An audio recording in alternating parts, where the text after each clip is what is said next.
Hong Kong protesters return to streets.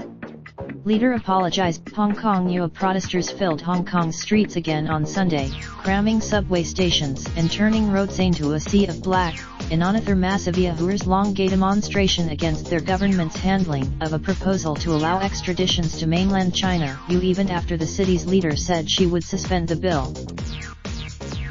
Organizers estimated the turnout Sunday at nearly 2 million participants, in a territory of some 7.4 million, making plain the growing rupture between Hong Kong's government, heavily influenced by Beijing authorities, and its people. The march capped a dramatic week of protests in varying numbers across the global financial hub. Demonstrators for the massive outpouring delivered yet more embarrassment for Hong Kong's chief executive, who finds herself increasingly isolated in the city despite her efforts to contain the growing anger. On Saturday, Chief Executive Carrie Lam said she would suspend debate on the bill in an effort to restore calm and peace to Hong Kong. After protests, Yutashi has stopped short of withdrawing the bill altogether.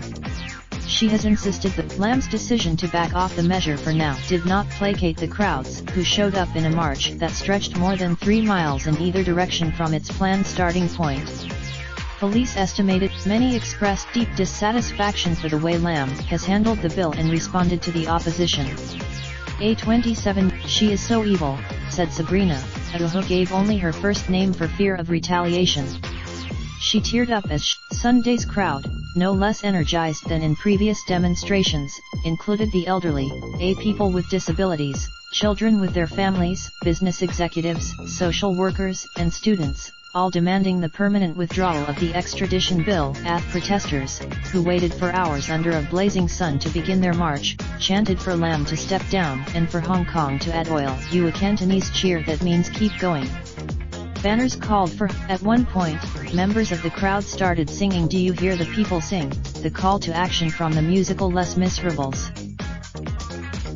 Major roads across the city were packed with protesters, a thronging mass shuffling slowly toward government buildings that protesters had occupied on Wednesday, prompting violent clashes with police that day.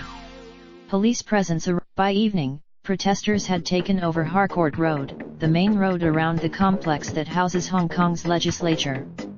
The road had been left. Demonstrators held up signs calling for the government to withdraw charges against protesters arrested in Wednesday's clashes and for those who opened fire to be held accountable, a reference to what many perceived as police brutality in response to those demonstrations. Police fired one. People are really angry about the police brutality and the response of the government, said Nathan Law, founder of the pro-democracy party Demo Sisto. As the demonstrations continued late into the night, thousands of youth sitting down on roads that would ordinarily be busy with traffic, the Civil Human Rights Front, which helped coordinate the event, declared a historic victory for their movement. Protesters rejected Lam's apology and reiterated their demands. One protester died Saturday after falling from a building on which he had draped a long banner saying no extradition to China and total withdrawal of the extradition bill, among other demands. It is unclear how exactly he fell. But his death furthered. It is important for us to remember how people have sacrificed themselves for this, said a Cindy, a 22-year-old protester who similarly wanted only her first name used, as she waited in a snaking line to lay down a single white carnation.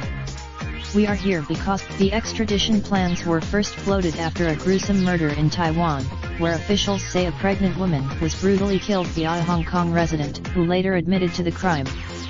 Without an extradition, yet Taiwan's President Tsai Ing-wen has not pushed for the murder suspect to be sent to Taiwan and instead has spoken against the extradition bill, saying Thursday she would not become a culprit to an evil law. Taiwan has also. The protesters on Sunday included KCHSU, a 29-year-old Taiwanese man who flew to Hong Kong to join the demonstrations. He said he was there. Taiwan and Hong Kong, we are both bullied by China, said HSU. He said the murder case. I am really angry that Taiwan is being blamed for this. Many in Taiwan have supported Hong Kong residents and expressed admiration for their fight. On Thursday, some of the Hong Kong students met with Tsai's Secretary General, Chen Chu. Among other things, in Taipei, the Hong Kong protests are raising awareness of the potential effects of China's influence. The extradition. Nick Aspinwall in Taipei contributed to this report. Raindrop, drop top smoking, no cooking the hot pot. Fucking on your bitch, yeah, that. Looking up, open the park.